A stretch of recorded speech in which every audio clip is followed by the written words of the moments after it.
महाराष्ट्र शासनाच्या मराठी भाषा संवर्धन पंधरवड्यानिमित्त कोल्हापुरातलं शिवाजी विद्यापीठ आणि मराठी भाषा विभागानं यांच्याद्वारे आज शिवाजी विद्यापीठात बोलींचा जागर हा विशेष कार्यक्रम आयोजित केला होता।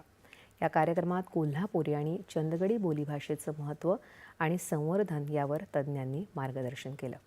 भाषा प्रवाहित असली पाहिजे आणि समाज विकासासाठी प्रमाण भाषेसोबतच बोलीभाषाही टिकल्या पाहिजेत, त्याविषयी आपल्या मनात आत्मविश्वास असला तरच भाषा जिवंत राहील, असं शिवाजी विद्यापीठाचे कुलसचिव डॉक्टर V.N. शिंदे यांनी यावेळी सांगितलं।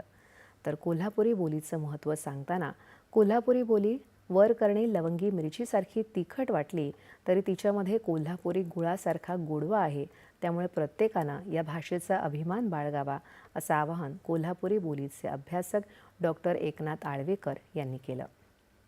चंदगड तालुक्यातील नागनवाडी गावातील महिलांनी यावेळी चंदगडी बोलीभाषेतील गीते सादर केली।